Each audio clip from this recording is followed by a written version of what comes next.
little sing-song sort of koan.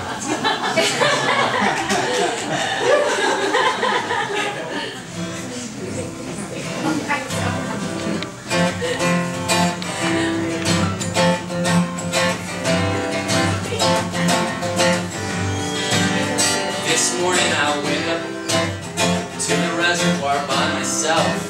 It was 9 in the morning on Saturday morning.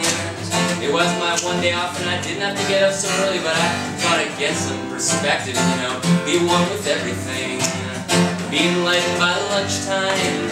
So I just sat there.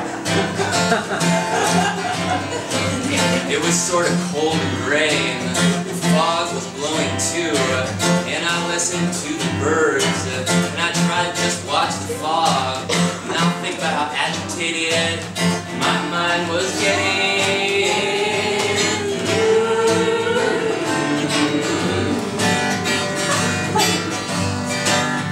Anyways, after lunchtime, I walked the trail going to near woods. I walked for an hour, or maybe an hour and a half. Not really sure how long actually, even though I was checking, constantly checking my watch, like I was late for something. But anyways, I stopped to rest by the banks of Redwood Creek. I stared down at the water.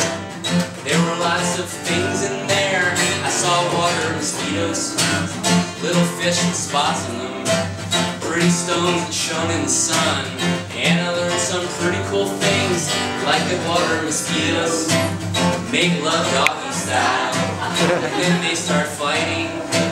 They get on their hind legs, wrap their front legs around each other, and start to wrestle on top of the water.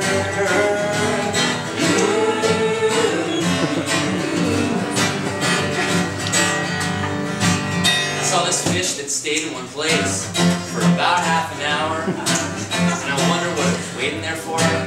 And I saw this kind of a bug with a cocoon made of tiny stones, with only his head and legs poking out, crawling over a rock in the creek.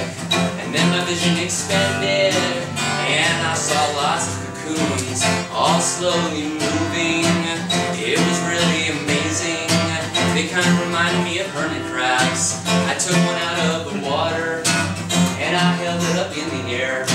It started to crawl out of its cocoon, looking for something to grab onto, but I wouldn't give it that pleasure.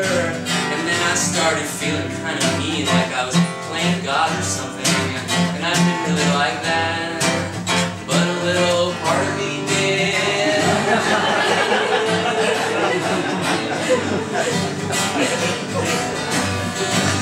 Then I took out my snack, some bread with margarine on it, and an apple from the snack area, and I started eating my bread.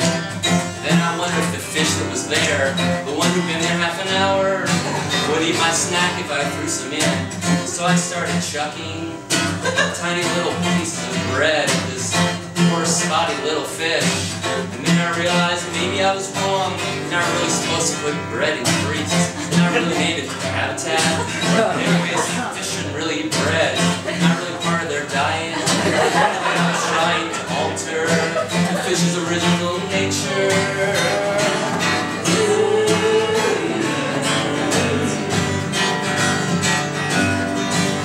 Then I picked up another cocoon, and the little bug crawled completely out. It looked like some kind of larva. I dropped it back in the water, and it wriggled around down there, while the greasy margarine from my fingers oozed down the stream, creating oily reflections in the creek, and I was feeling that much worse. I shouldn't even be eating margarine, let alone contaminating the creeks with it. So I tried to make things better by putting the bug back in its cocoon. Well, it crawled back in there, but then it wouldn't move anymore. So I took it back out, and I put it back in again. It didn't make any difference, and I sat there knowing that I disrupted nature by putting toxic margarine in creeks and killing tiny defenseless bugs, not to mention adding bits of home-baked bread to a riparian habitat.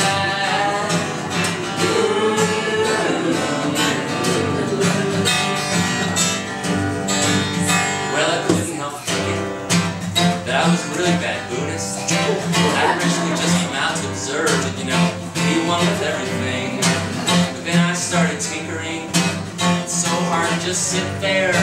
It's like there's something missing.